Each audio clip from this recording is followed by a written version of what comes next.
Assalamualaikum warahmatullahi wabarakatuh. Perkenalkan kami dari kelompok 1 kelas D.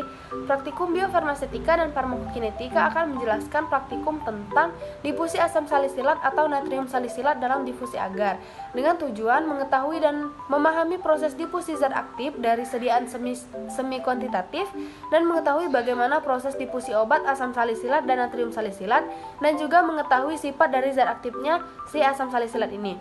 Untuk pengertian dari difusi didefinisikan sebagai suatu proses perpindahan massa molekul suatu zat yang dibawa oleh gerakan molekular secara acak dan berhubungan dengan adanya perbedaan konsentrasi aliran molekul melalui suatu batas atau barier. Misalnya membran polimer sebagai contoh. Perjalanan suatu zat melalui suatu batas bisa terjadi oleh suatu permeasi molekul sederhana atau oleh gerakan melalui pori-pori atau lubang. Untuk difusi pasif merupakan bagian terbesar dari proses transmembran bagi umumnya obat. Untuk tenaga pendorong untuk difusi pasif ini adalah perbedaan konsentrasi obat pada kedua sisi membran sel. Asam salisilat merupakan zat anti jerawat sekaligus keratolitik yang lazim diberikan secara topikal.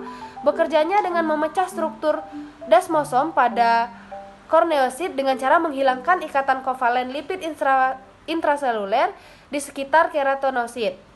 Untuk pemakaian dari asam salisilat ini pada konsentrasi tinggi juga sering mengakibatkan iritasi lokal dan peradangan akut. Nah, untuk mengurangi absorpsinya pada penggunaan topikal, maka asam salisilat ini tidak digunakan dalam penggunaan jangka lama dalam konsentrasi tinggi. Pada daerah yang luas pada kulit dan pada kulit yang rusak, untuk kadar asam salisilat yang boleh digunakan tidak lebih dari 2%. Adapun alat dan bahan yang digunakan pada praktikum biofarmasetika kali ini, untuk alat terdapat cawan petri dan pipet tetes, untuk bahan terdapat agar serbuk yang tidak berwarna, kirim atau salep, dan juga betadin. Untuk cara kerjanya, yang pertama, 6 cawan petri yang sudah berisikan media yang sudah dingin ditambahkan dengan 2 ml FeCl3 atau larutan betadin sampai dengan menutupi permukaan, lalu didiamkan. Lalu masing-masing dari cawan petri tersebut dilubangi sebanyak 4 lubang, lalu ditambahkan sampel dengan sama banyak yang berupa salep atau krim tadi, lalu kemudian didiamkan selama 30 menit di suhu ruangan, kemudian amati perubahan yang terjadi dan catat hasil pengamatan. Praktikum kali ini bertujuan mengetahui proses difusi zat aktif dari suatu sediaan secara semi kuantitatif, di mana digunakan salep asam salisilat sebagai sampel. Digunakan media agar karena memiliki pori-pori dan struktur yang mirip dengan membran pada kulit. Untuk pengganti FeCl3 digunakan betadin, di mana berfungsi sebagai indikator yang dapat mempercepat proses reaksi asam salisilat. FeCl3 akan berikatan dengan gugus fenol pada asam salisilat. Atom H pada gugus fenol akan mengganti posisi dengan FeCl2, menghasilkan warna ungu dengan produk samping HCl. Tiap sediaan yang dimasukkan ke dalam lubang harus memiliki konsentrasi yang sama, dikarenakan akan mempengaruhi laju difusi, di mana konsentrasi asam salisilat yang lebih tinggi akan lebih banyak terdifusi.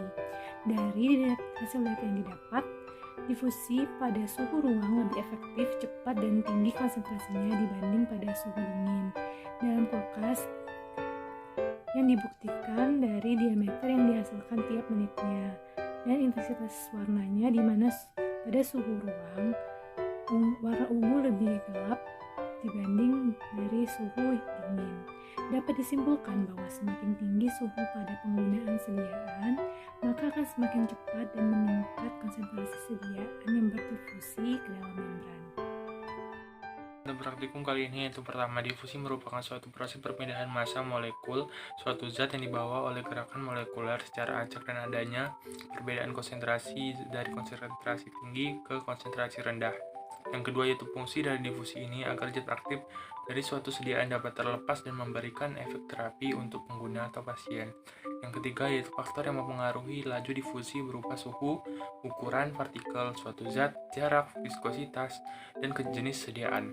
Yang keempat, yaitu peningkatan suhu akan meningkatkan energi kinetik dan laju gerak partikel sehingga proses difusi semakin cepat. Semakin kecil ukuran partikel suatu zat, maka akan semakin cepat suatu zat berdifusi. Lalu yang kelima, yaitu penembusan asam salisilat ke dalam agar terjadi karena adanya perbedaan konsentrasi atau elektrokimia. Hal ini yang tanpa menggunakan energi sehingga mencapai keseimbangan di keduanya.